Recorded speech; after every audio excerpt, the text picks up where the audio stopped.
Olá e bem-vindos. Hoje vamos mergulhar num tópico que é, ao mesmo tempo, complexo e muito importante: as síndromes demenciais.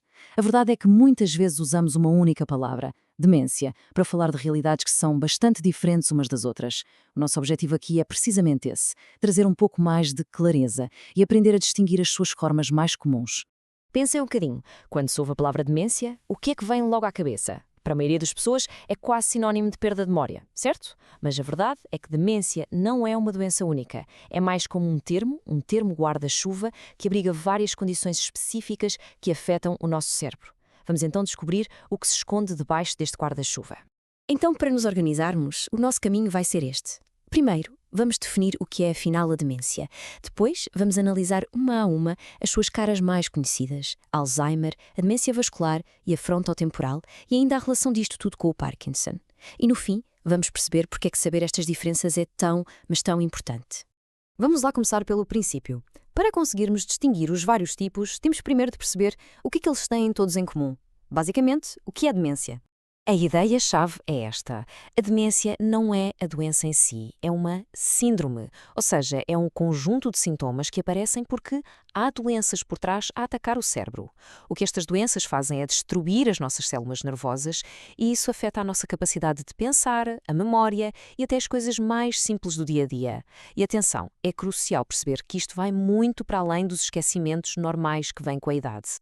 Agora sim, vamos falar da forma de demência mais conhecida de todas, a doença de Alzheimer. É, de longe, a mais comum e, por causa disso, acaba por moldar a maneira como a maioria das pessoas vê a demência. Se tivéssemos que resumir o Alzheimer numa pequena frase, seria esta: a sua principal característica, sobretudo no início, é mesmo o ataque à memória, aquela dificuldade em lembrar-se de coisas que aconteceram ou que se aprenderam há pouco tempo. E por que é que isto acontece? Bem, porque a doença é progressiva e vai aos poucos danificando as ligações entre os neurónios. O problema é que ela não ataca o cérebro todo de uma vez. Começa precisamente nas áreas que são cruciais para formar memórias, como o hipocampo. E é por começar por aí, por atacar o nosso centro de memórias, que a dificuldade em recordar coisas recentes é tantas vezes o primeiro sinal de alarme. Muito bem, vamos agora mudar de cenário e falar da demência vascular. Aqui, a raiz do problema não está tanto nas ligações entre os neurónios, mas sim no sistema que os alimenta, a nossa circulação sanguínea. A demência vascular acontece basicamente quando o cérebro sofre danos porque o sangue não chega lá como devia. Isto pode ser consequência de um AVC grande e súbito ou, o que também é comum, pode ir acontecendo de forma mais silenciosa através de vários pequenos derrames que vão danificando os vasos sanguíneos mais fininhos. E é aqui que vemos uma diferença gigante em relação ao Alzheimer. Reparem, os primeiros sinais normalmente não são a perda de memória. São coisas como uma lentidão de pensamento, dificuldades em planear ou organizar tarefas, problemas de concentração. A memória até pode ser afetada, mas mais tarde. Raramente é o sintoma que faz soar os alarmes. A seguir na nossa lista temos a demência frontotemporal, ou DFT. E olhem que o nome já nos dá uma pista e tanto sobre que partes do cérebro são mais afetadas e, claro, o que é que muda primeiro na pessoa.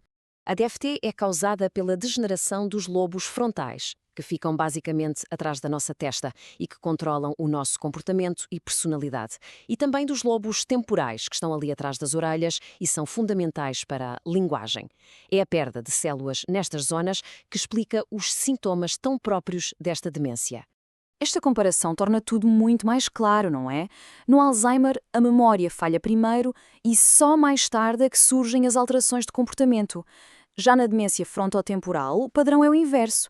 Os primeiros sinais são mudanças na personalidade, no comportamento social.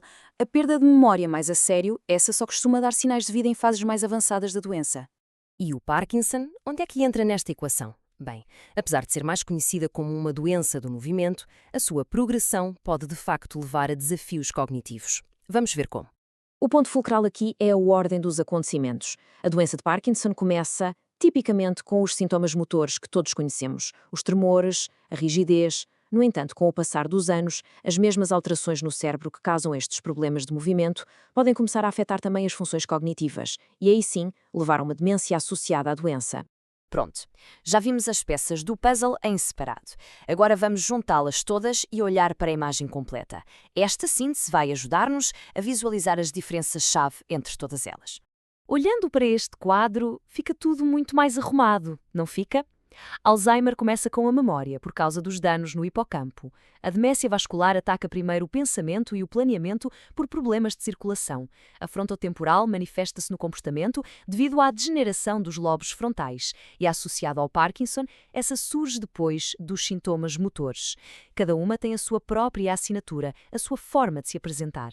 E tudo isto leva-nos a uma reflexão final, que é talvez a mais importante. Saber distinguir estas doenças não é só um exercício académico, é a base para um diagnóstico mais rápido e certeiro, para se poder cuidar da melhor forma e, acima de tudo, para se ter mais empatia. Por isso, a pergunta que fica no ar é esta: como é que podemos pegar neste conhecimento e usá-lo para apoiar melhor quem vive com demência e as suas famílias, garantindo a todos um envelhecimento com a máxima dignidade possível?